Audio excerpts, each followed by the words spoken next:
Assalamu alaikum an balima maliyɛnw aw bɛɛ lajɛlen ni ɲantuma walima aw bɛ ni sɔgɔma aw tulo b'aw balimacɛ de mankan na Mohamed Touré depuis Paris France n'o bɔra yen an balimaw bi an bɛ bɔ ka video k'aw ye bi fana ɲininkali dɔw jaabili kan ɲininkali minnu ni an dɔnbaga dɔw ye a question posé an kɔrɔ bon bref bɛɛ n'i ka ni ko nana bɛɛ n'i ka faamuyali de don bɛɛ n'i ka faamuyali de fana bɛ fili o ye ɲininkali jumɛn ye ko bon denni ko ni comment on appelle Mandela Cissé ko olu taara Arasabati fɛ yen nɔ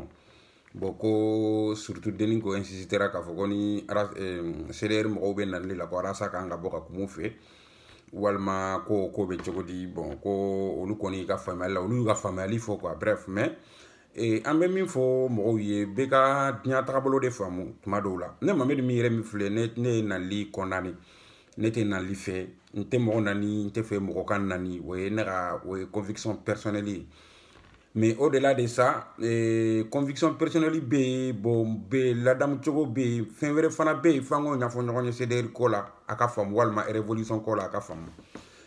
parce que n'i ko ko révolution c'est k'i koko da système dɔ de contre la révolution yɛrɛ kɔrɔ y'o de ye quoi n'i y'a mɛn révolution i bɛ révolter ko dɔ de contre la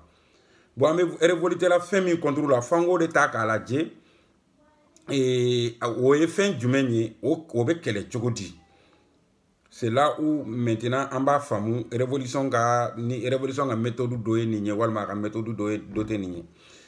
bon bref ne tɛ nali fɛ n y'a condamné a kɛra CDR don a kɛra mɔgɔ sugu ye mɔgɔw bɛ se ka ɲɔgɔn faamu k'a sɔrɔ aw ma ɲɔgɔn nani pour moi ne bolo hakilimaya sira kan ni kuma bɛ yen ni ne bolo dɛ ne ka jate la ni i kuma ɲɔgɔn nani dɔrɔn yala ban kuma ma quoi c'est-à-dire c'est comme i k'a k'i da de ale kana kuma tuguni quoi bon ni mɔgɔ dun bɛ kuma la ni ale ma kuma e tɛna ale faamu donc c'est ce qui veut dire qu'il y a des kuma étouffé quoi ne bolo kuma étouffé do quoi o y'a conséquence fɔlɔ ye ne bolo mais est-ce que nali comment on appelle tuma bɛɛ la a bɛ bɛn o de ma wa a bɛ bɛn dɔ de ma k'i kuma ɲɔgɔn intimider walima k'i kuma ɲɔgɔn étouffé a non la réponse non parce que a bɛ dépendre quoi c'est-à-dire fɛn dɔ ka ɲi mɔgɔw bolo mais a bɛ tiɲɛli kɛ jama bolo fɛn dɔ ka ɲi jama bolo a bɛ tiɲɛli kɛ mɔgɔw bolo bon fɛn fana bɛɛ n'a mɔgɔ de don n bɛ fɛ ka mun fɔ Mali kɔnɔ fɛn fila bɛ Mali la ni hakili yɛrɛ ni min sigi ka hakili baara yɛrɛ k'i tɛ se k'a faamu Mali kɔnɔ tribunali bɛ Mali kɔnɔ min bɛ mɔgɔ fagala juger k'i don kaso la en même temps o Mali kelen kɔnɔ mɔgɔ fagalaw bɛ Mali bolo mɔgɔw min bɛ tilen ka mɔgɔ faga Mali ye don o don n'an bɛ tɛgɛrɛ fɔ o la n'an bɛ content o la fana quoi donc ne bolo diɲɛ bɛ tan de quoi diɲɛ bɛ tan de quoi c'est-à-dire comportement ne b'a condamné tuma min na ni comportement kɛra ka comportement ta i ka initier quoi ne ye comportement do initier peut-être ne bɛ se k'i ko comportement condamné i tigi bolo quoi mais ne mɔgɔ dɔ ka comportement répond ka mɔgɔ dɔ ka comportement répond ne bolo o tɛ kojugu ye ne bolo o tɛ kojugu ye c'est-à-dire CDR kan ka kɛ bi n'i ye ne sago minɛ CDR n'i ye ne ɲininka bi pardon k'a fɔ ko CDR kan ka nalila mɔgɔw kan ka kɛ CDR kɔnɔ min bɛ nali kɛ wa n b'a f'i ye ko hali mɔgɔw kan ka kɛ CDR kɔnɔ minnu pɛrɛlen don marifa b'u bolo u pɛrɛlen don mɔgɔ faga kama mais seulement a bɛ dépendre u bɛna jɔn de faga et puis u bɛ fagali kɛ cogo di nin dɔrɔn ne ka sous-jama ye nin dɔrɔn de ye ne bolo kɛcogo de bɛ kow la mais ko tɔgɔ tɛ ko foyi tɔgɔ tɛ ko haramu ne bolo walima ka ko condamné ne bolo quoi foyi tɔgɔ t'a condamné ne bolo fɛn de bɛ kun de bɛ ko bɛɛ la quoi n'i bɛ ko kɛ kun de b'a la en tout cas a kan ka justifier k'a fɔ nin kun de la kɛra quoi parce que CDR ni système min bɛ ɲɔgɔn na walima CDR mako bɛ min na o tɛ taga min ko fɔ CDR mɔgɔw ka jɔ n'o de fana ye fo comment on appelle révolution ka jɔ n'o ye quoi o ye mun ye nali man ɲi mais ni adversaire ko k'a bɛ nali k'a ka arme ye pourquoi pas e mɔgɔ min fana ni n'a bɛ ɲɔgɔn na i bɛ nali k'i ka arme ye oui c'est comme ça ni fanani banali comment on appelle ni i adversaire yo essayer k'a b'o kɛ k'i intimider mais ni mi ta sara il y a adversaire désormais aller arme d'osoro et contre la minte bolo. Donc, quelle est la stratégie de donner bolo? À condition que révolution Genesis a provoqué, Genesis a provoqué quoi? Genesis a voulu que Brado ma kanane ka sura ba tigi man nanlike. Là, je condamne ça formellement parce que au moins la mobaliadi Cameroun kabiliga nanli Cameroun nani adala kuma nofe ka sura tigi man nanlike ne bo condamner formellement. Mais est-ce que c'est-à-dire kanga toka c'est-à-dire ça Genesis kanga toka nali dron encaissé de wa Sénési manganga nali répond. La réponse est non. Sénési kanga nali fana répond s'il faut. Parce que afin bébé dépend de quoi. Comme il y a photo comme bébé dépend. Na korobe tinyali ke révolution kono. Donc au début la djé mais à farikolo fin farikolo te la djé quoi. Ko ye choko te la djé ko koro début la djé quoi. Ni nanlila min nana kibe dangar ni révolution na ni nanli mais est qui ganga corriger tout de suite vite fait parce que avec ça koro jugu soro koro jugu be sera sora la révolution konana parce que avec ça que armouiller révolution mo do contrôle donc c'est tout à fait normal autre qui répond en conséquence donc ne bolo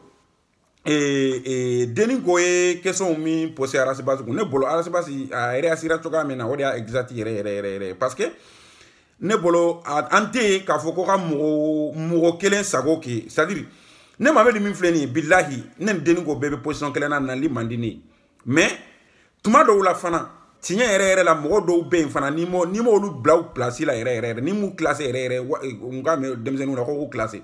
ni mu blau place de la quoi ou t'es formalité quoi bon non mo be ni son kelen no oma ka fo mo be o etinye donc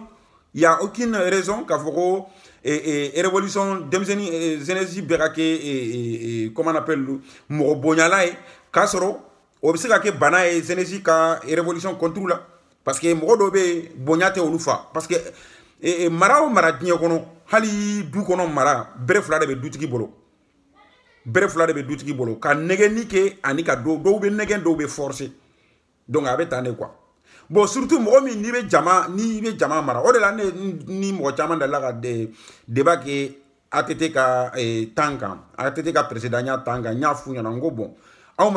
mo chama be à 95% comme ne touré de nous yenye wendala bo wa foko i kroke anga jamana wari dumu bo awte mo nya ma ambe débat damna ni chokaina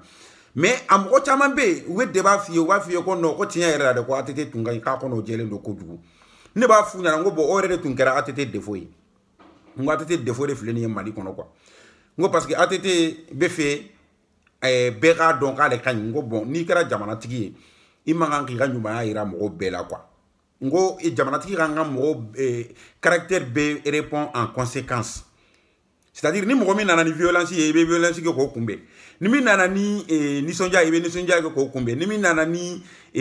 janfa e be janfa e be punition ko kumbe ni mi nana nambara e be punition ko kumbe ngone hakila jamana tigi be azitani ne ngone bolo ni ene nyinga mba fo mo yo ngone ene nyinga ngone ba fie ko jigo juma be jamana tigi jigo juma nga ke jamana tigi la mba fie ngo jigo sima nga ke jamana tigi nga ke mo de nga ke nanzu mo de abe couleur be adopté. Donc mogo sugu parce que mogo sugu bebe jamana fana kono ni ko jamana ka ban mogo sugu be do be sora kono quoi son be sora kono kalabanti be sora kono fana be sora kono namarato be sora kono janfanti be sora kono mogo lan kolon be sora kono mogo nyuma be sora kono silame be sora kono kafri be sora kono donc aka khane mogo min bo o jama mara nimbe fana kumbe nan walma nimbe la sagolanga kibolo ika sekani be la sago nous la sago chokoye mais ne silameata kam mo segere mo mi e kafir fin re ma côté silameata fe silameata fa nyana re yaje donc awtiki armu do botiki bolo e contrôle donc notiki na borani kafria fenye comportement e fana nga boni frauna ka comportement de ya contrôle wala mi nga boni iblisa ka comportement de ya contrôle pour ka famu quoi c'est-à-dire abe fo de ma ko électrochoc électrochoc ye munye mo dalen do femina re bolo ko feminya ga armu ye ni ma ga armu le la gosa bolo ata famu ka foko atate kinye quoi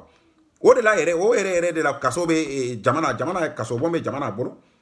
avec ko jugu kela o bla kono pour que ka ayru la ka fo jamana te ndron ka jamana don hina dron mina quoi abe fana ni minye dans sagon ka fana ka dans sagon fana kan quoi donc hal dutigi ka comportement dutigi nyuma ka comportement ninde ni mo mi dans sagon du kono fi ka dans sagon atiki kan ni mo mi nya haket nya du kono fi ka fana ka haket nya de mais ka kede ka fo dutigi be ete jugumam si répond e be ndron ka duden na dia drone mais ka duden bebe tinya ku mage duden parce que duden bete mo la diata yo donc abo to gade ne bolo Genesi bi révolution kanga comportement bedo adopté mais ou manga comportement bedo utilisé sans conséquence o de manga ke pour moi c'est condamnable o ro drone la ne ba condamner ka ke ou foloka ke ka mo attaquer o manga ke mais Genesi kanga soro prele ka comportement sous be kumbe peu importe ikera fani banan la de o ikera ndado ka frifin de o ikera nambarato de o ikera yurugu kela de o hali yurugu hali cederi mo do kanga former yurugu la pour que o kaseka yurugu kela o répond en conséquence. Voilà parce que non ma ke ni naroma be c'est là ni ma boka biki siga disi chamanche la ka sena bolo be immobiliser la ta do ka foki ko kani mo be kele la quoi donc au delà révolution ne bolo jigo ad préciser l'inte révolution nga ta o jigo de fait ni ne ko ni nga ma fo révolution nga jigo be répond en conséquence abana ne ma ba fi etane mais révolution maganga mo aussi attaquer inoffensif c'est-à-dire maganga o attaquer quoi mais moi ni borani comportement doye iko kibe boni banal de ko ki garamu yo Genesi ganga révolution ganga jugani iko kibe boni kafria de ko ki katabolo yo ko ki ga armu yo révolution ganga répond en conséquence ne bolo ne ga jati de ni donc ni ngal kelaw ne bolo bon arasibasi kabo ka fo ayena lidable ne bolo c'est conditionnel ni ene mabedi ni ngamba fo conditionnel de do ni ga arasibasi placer la fana